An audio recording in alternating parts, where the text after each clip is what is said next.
How's it going, Rogues Gallery? I finally bought in to Union Arena. Send help. Specifically, I bought in to the Evangelion release of Union Arena. And, well, what is Union Arena? Much to my surprise, I found that not a lot of folks know what Union Arena is. I've posted about this on my socials, getting into the Evangelion set, and a lot of people were like, what is that game? Union Arena is basically Bandai's IP amalgamation TCG, very similar to games like Weiss Schwarz and more modernly Magic the Gathering.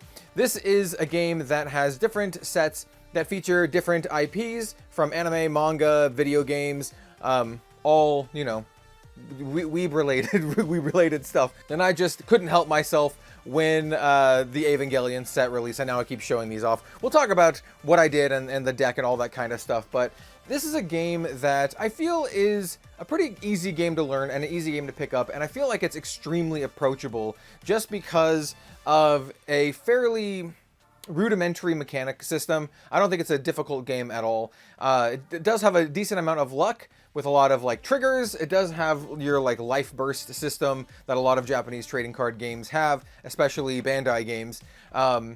But it's also one that's super approachable because decks are extremely cheap. I'm playing one of the best decks in the entire game right now, and basically I was just like, yo, is there a good deck that has Asuka, Mari, and Misato in it? And turns out, yes, there is a deck, and in fact it's one of the best decks in the entire game right now, and I built it. One of the best decks in the entire game for $50 bucks. Mind you, I got minimum rarity stuff, but that's an extremely approachable game to build one of the best decks in the entire game, one that did really well at recent regionals and North American finals.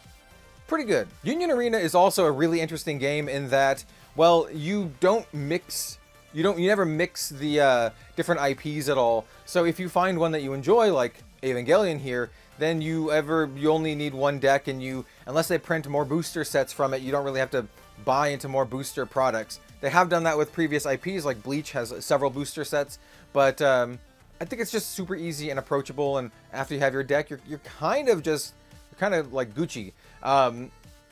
That is, of course, unless they release more IPs that you want to buy into. They did recently announce that they're going to be doing a Gurren Lagann set, which I'm probably going to build a Gurren Lagann deck too. But yeah, anyway, let's go ahead and we're going to go into our top down, and then I'll just kind of showcase the deck that I built. If you are a Union Arena veteran, then you're probably not going to get much out of this video.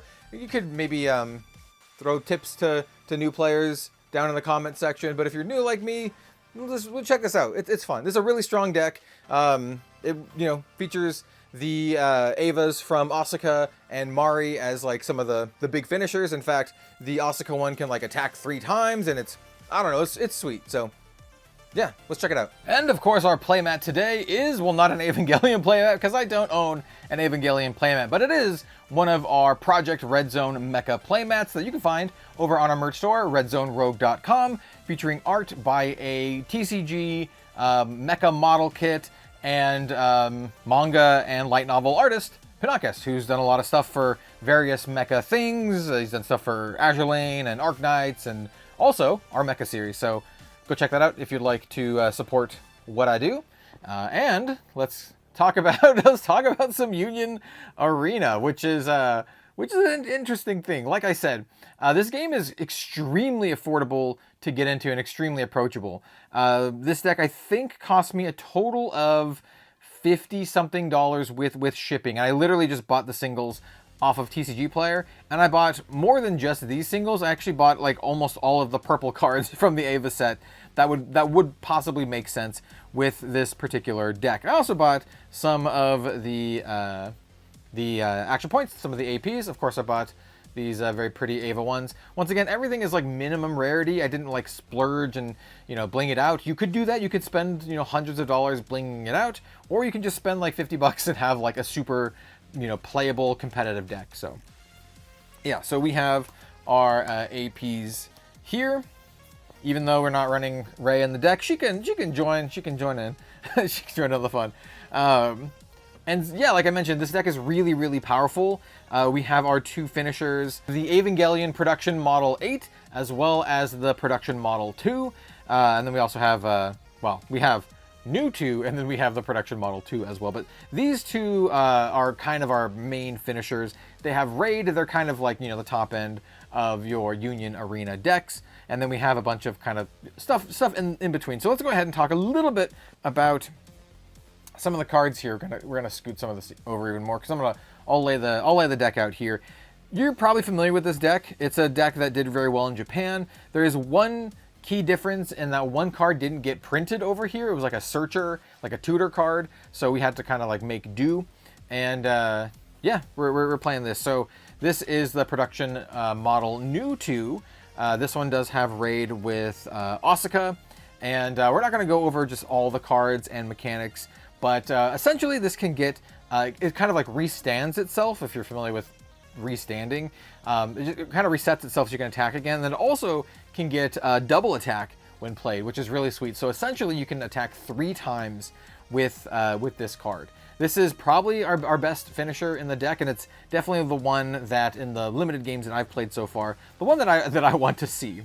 At least when we get to this 4 energy threshold there. So it's sweet, and even just the regular SR looks really nice. This card I think was like a couple bucks each, which is wild. I should also note, and I think this is true for many competitive Union Arena decks, all of our cards, with the exception of one, has a trigger on it, which is really, really good. So they were extremely likely to hit triggers when our opponent hits us. We also have this Model 8. This one is the one with your girl Mari on it. And this is pretty cool. When you play it, you get to basically draw 2 and discard 1, which is really good selection. It also gets bigger the more cards it has underneath it. So it's a 4K BP, but it can get bigger by 500 for every card underneath it. And you do that with its second effect here. You can essentially shrink our opponent's stuff by 1000 BP, and if it shrinks it to 0, we take the top card of our deck and put it underneath it, and then we get that buff. Shrinking our enemy's characters is actually the way that we get this double attack effect off with the new 2. So we basically want to shrink 2 things, and then we can get that effect. And we have a ton of cards that let us shrink stuff in the opponent's deck. This is just one of them. So these are kind of our 2 finishers. This one can get very large. It starts with 4K, but can get quite a bit bigger, while the Asuka one can attack like up to 3 times. It can get that restand, and then it also has just double attack on it. We also have our other, obviously this one I didn't go over, but this one raids with Mari. So yeah, our 2 big raiders are Asuka and Mari. And then we have another Asuka raid card that this one says when this character is sidelined, so when it dies, you can place this top rated card into your sideline instead. So we basically can keep the Asuka underneath it, so we can maybe raid with our better Ava, which is pretty sweet. And also when you play this, you can choose one up to character, or choose one character in an opponent's front line, and it loses 1k BP. So once again, a lot of cards that shrink, give them the old shrinky dinks. We have a lot of kind of effects like that. So we have this Mari. This one says you can once per turn you can activate this when it is played. You choose a will affinity card on our field, and it gains when this character attacks and is not blocked. Draw a card.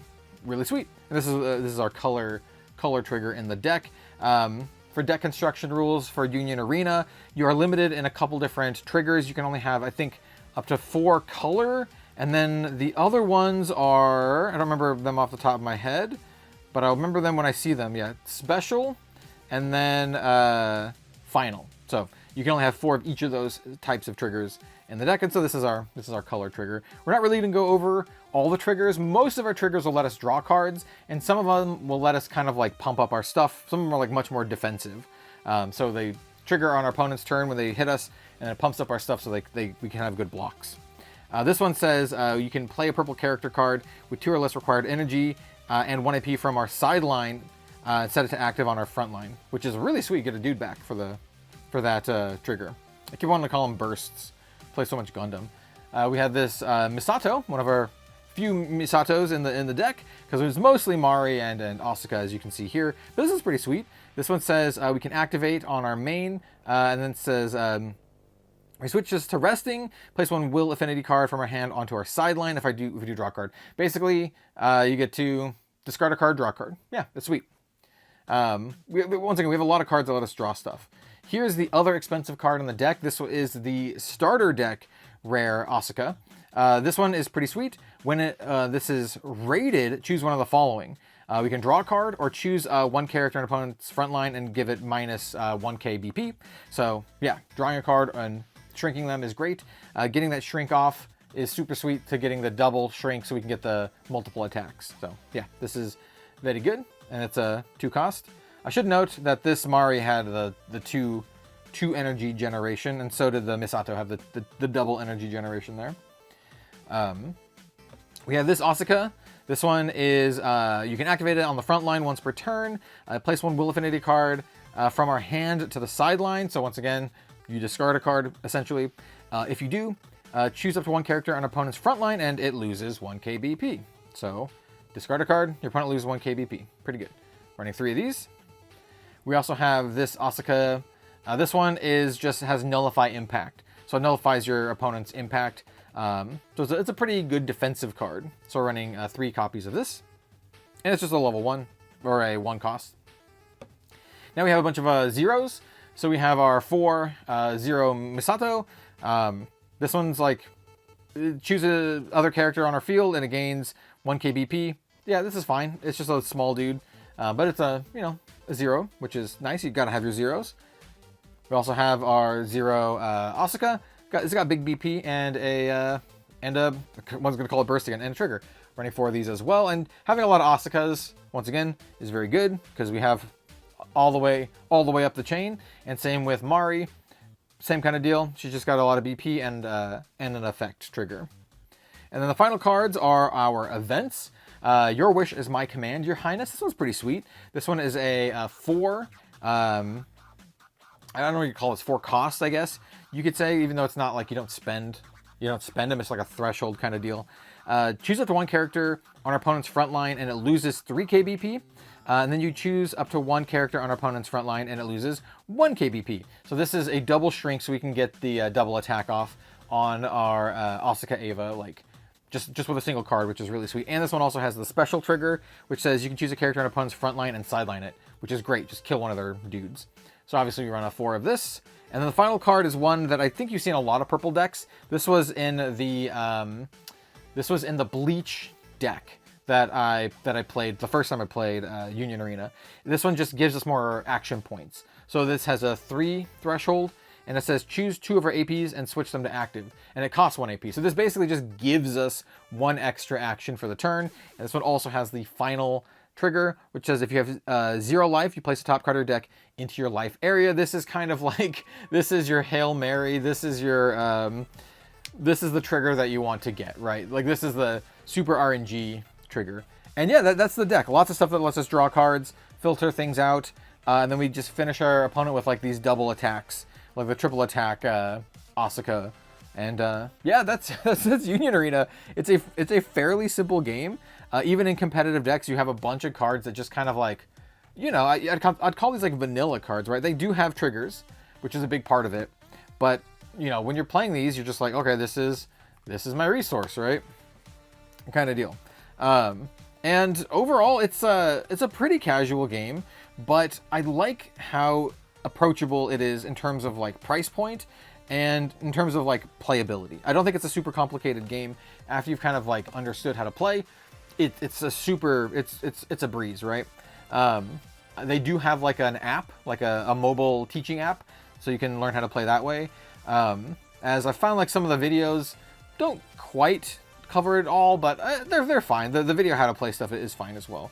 But I recommend the mobile app. It's super easy. And that's Union Arena. And I think the question here now is like, you're probably sitting there like, oh, you're gonna be doing Union Arena often now. And the answer is like, probably not. I'm probably only gonna cover Union Arena if they release a set that I like. And I don't even know if I'm gonna buy boxes or product. I might just flat out buy the deck. So when they do the Gurren Lagann set, I might just like buy a Gurren Lagann deck. Like whatever the best deck is, spend $50 and just have the deck. The same is true if they ever do Arknights. There is an Arknights set in Japanese. If they ever bring the Arknights set over into English, then yeah, I'm gonna get that as well. So yeah, that's that. Let me know what you think of Union Arena in the comment section down below. Have you played Union Arena? Is it a game that you play as a side game? I think it's a great side game. Is it your main game? Once again, I think it's worth trying out if you are like a fan of this kind of stuff. If there is an anime or a manga or video game series that they have that you enjoy, I don't know, I think it's a pretty easy pickup, and it's one of those games you can just kind of carry it around with you if you go to events. If you're like me and you go to like Anime Expo or something, and you have some friends there, maybe they have Union Arena decks, or you want to go play some Union Arena. It's a pretty like low barrier of entry kind of thing. So yeah, thank you all so much for watching. I really appreciate it. Don't forget to like, comment, maybe subscribe if you like the TCG content. Maybe hype it if you have the ability to do so. Either way, thank you, and I appreciate you for being here. So yeah, we'll see you next time for some more card game content. Later, everyone.